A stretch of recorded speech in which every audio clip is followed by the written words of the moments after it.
Okay, someday you may find yourself in a similar predicament like I'm in here, in that I've got a clamp that is too small, and I need a clamp to get this going, but this one's too small, and the same for my drain line. Now, this size right here will work for my drain line, so I can recover this one, but what if you needed a clamp right away? You know, the easy answer would be to run down to the store, but what if you didn't want to run down to the store? What I've got is two clamps here. I'm going to show you how I can, and how you can, join up two clamps into one so that it's going to be big enough to do the job. So here goes. Unloosen the clamp and spread it a little bit. Unloose your second clamp and spread that a little as well. Then we're going to join these together. I'm going to take this side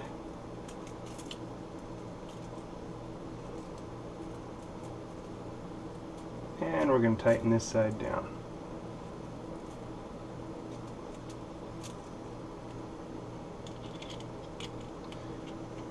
Once we get this going and feed through,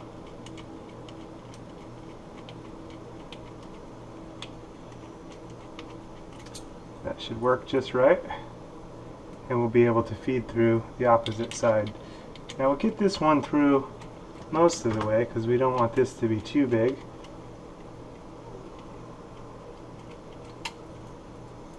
So we've got now kind of a giant clamp.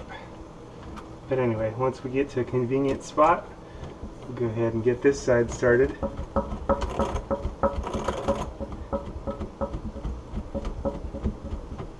And now that we've got both of them going and we're about ready, we'll slide this into position, and it's going to do the job of one single clamp.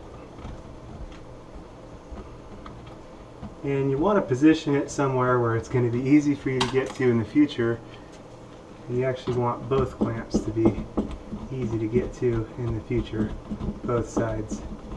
But this is going to work perfect.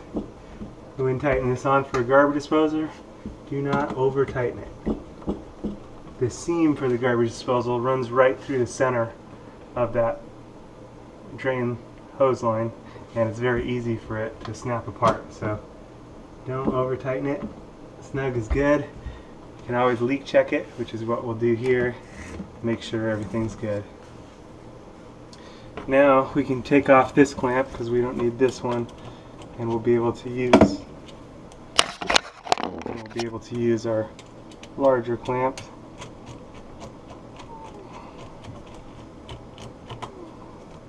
And this can either, putting two of these together can either buy time to get you by, or it's actually a permanent install. It's a done deal. It's not going to come off there. It's good. Okay, now on this one, going to want to position our clamp where we can get to it easily in the future.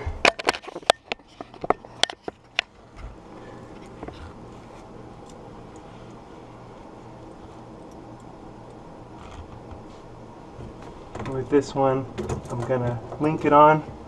I'm going to get it started where I can see it a little easier. In this, you can either use a flathead, or if you have a 6-in-1 like I do, you can pull out the flathead and use the nut driver. Either way, whichever is easiest for you. I'm going to pull out the flathead and use the nut driver. Again, I'll slide this up. And again, we don't need to super tighten this, just cinch it down. Nice and snug is good. The same thing, it's plastic that it's going onto. And we're on there. And now we're ready to leak check everything. Make sure we have nothing funky going on. So here we go. I'm going to move it ahead to the fill cycle.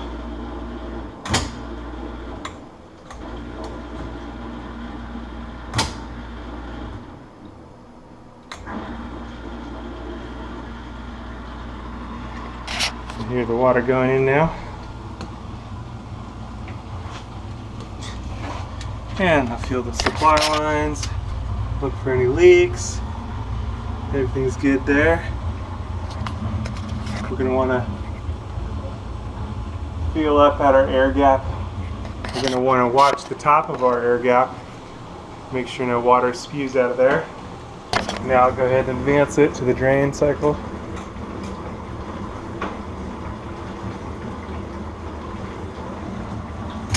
There it goes.